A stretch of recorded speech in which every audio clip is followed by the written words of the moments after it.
Assalamualaikum warahmatullahi wabarakatuh.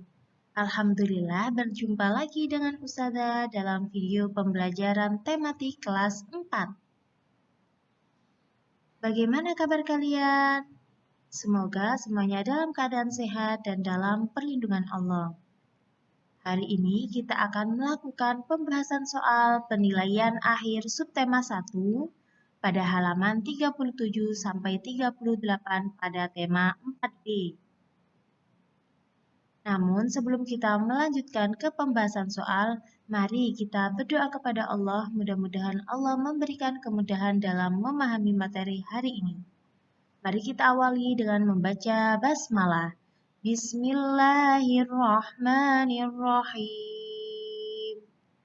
Selanjutnya, siapkan buku tulis, buku paket 4D dan alat tulis lainnya. Gunakan untuk mencatat informasi penting yang ada pada video ini, serta jawaban pada soal penilaian akhir subtema 1.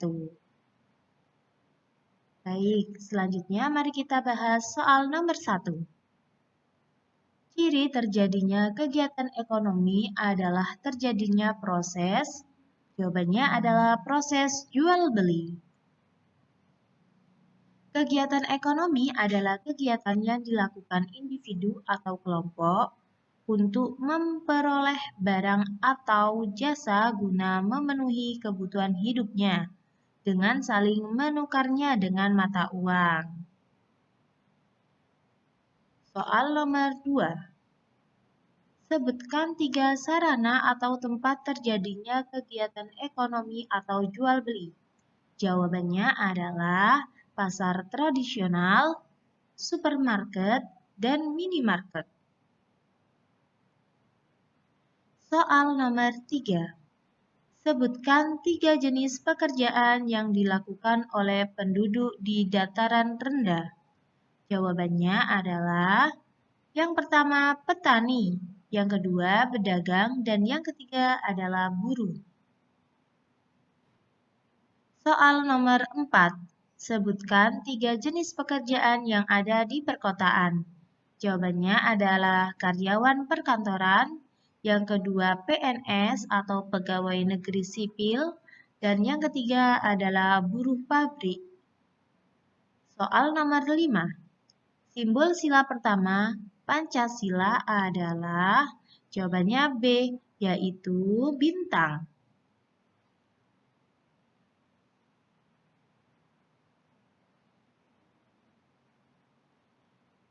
Rantai merupakan simbol sila kedua. Pohon beringin merupakan simbol sila ketiga, dan kepala banteng merupakan simbol sila keempat. Soal nomor 6. Jelaskan makna yang terkandung dalam sila pertama Pancasila. Jawabannya adalah nomor 1. Percaya dan takwa kepada Tuhan Yang Maha Esa sesuai dengan agama dan kepercayaan masing-masing. Yang kedua, saling menghormati antar pemeluk agama yang berbeda. Yang ketiga, tidak memaksakan suatu agama dan kepercayaan kepada orang lain. Yang keempat, saling menghormati kebebasan menjalankan ibadah sesuai dengan agama dan kepercayaan masing-masing. Dan yang kelima, bertoleransi dalam beragama. Soal nomor 7. Makna simbol sila pertama Pancasila adalah lambang bintang tersebut memiliki makna sebagai sebuah cahaya, yaitu cahaya yang dipancarkan oleh Tuhan Yang Maha Esa kepada umat manusia. Kemudian latar belakang hitam pada lambang bintang emas tersebut menggambarkan warna alam, berkah dari Tuhan yang menjadi sumber segalanya di muka bumi ini. Soal nomor 8. Berikan contoh pengamalan sila pertama Pancasila dalam kehidupan sehari-hari. Jawabannya adalah contoh pengamalan sila pertama Pancasila dalam kehidupan sehari-hari. Yang pertama, bertakwa kepada Allah. Yang kedua, saling menghormati dan bekerja sama dengan pemeluk agama lain. Yang ketiga, saling menghormati kebebasan menjalankan ibadah sesuai dengan agama dan kepercayaan masing-masing. Soal nomor 9. Hal yang harus diperhatikan saat menggambar yaitu, jawabannya adalah mengetahui susunan atau letak dari objek gambar. Yang kedua, memperhatikan gelap terangnya suatu benda. Pembahasannya, bagian benda yang terkena cahaya akan tampak terang, sedangkan bagian benda yang tidak terkena cahaya akan tampak gelap.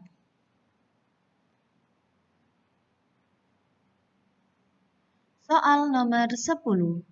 Berikut ini adalah cara menggambar bentuk 3 dimensi kecuali B. Cara garis. Ada 4 cara dalam menggambar bentuk 3 dimensi, yaitu cara arsir, cara gosok, cara titik, dan yang keempat adalah cara sapu basah. Soal nomor 11. Cara menggambar menggunakan titik-titik hingga membentuk objek disebut cara. Jawabannya adalah C. Pointless. Untuk jawaban A dan B, gosok atau dazzle adalah menggambar dengan cara menggosok, sehingga menimbulkan kesan gelap terang atau tebal tipis. Sedangkan jawaban D, arsir, adalah dibuat dengan menorehkan pensil, spidol, tinta, atau alat lain berupa garis-garis berulang yang menimbulkan kesan gelap terang, gradasi, atau dimensi. Soal nomor 12. Perhatikan gambar tersebut. Gambar tersebut dibuat dengan menggunakan cara. Jawabannya adalah A. Akuarel. Soal nomor 13. Unsur-unsur dalam cerita yaitu unsur-unsur pembangun sebuah cerita. Unsur-unsur dalam cerita merupakan tokoh, perwatakan, alur, latar, dan amanat. Soal nomor 14. Konflik adalah, jawabannya adalah permasalahan yang dihadapi oleh tokoh di dalam cerita tersebut. Soal nomor 15. Tokoh antagonis adalah, jawabannya tokoh yang menentang cerita. Tokoh antagonis biasanya memiliki watak yang kurang baik. Kehadirannya digunakan untuk menghadirkan konflik atau masalah atau pertentangan dalam cerita. Soal nomor 16. Apa yang dimaksud dengan penokohan?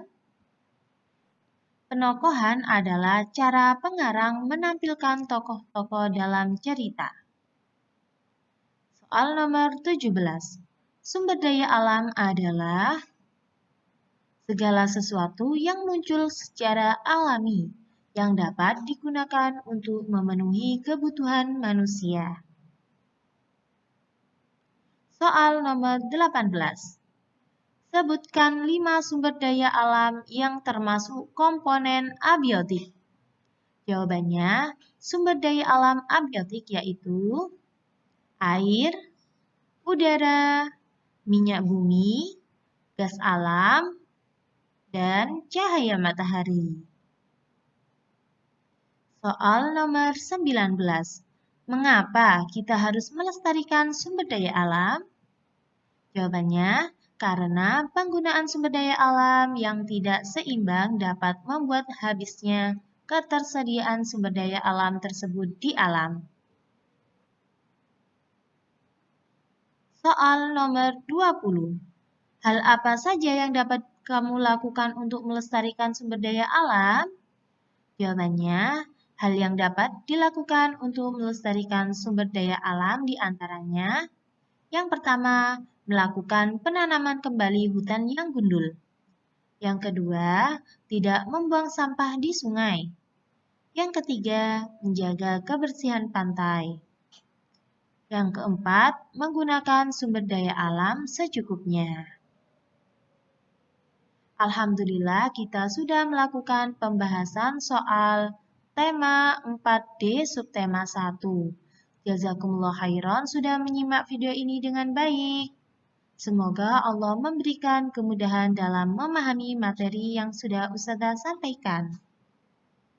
Wassalamualaikum warahmatullahi wabarakatuh. Nantikan video pembelajaran Ustazah selanjutnya ya.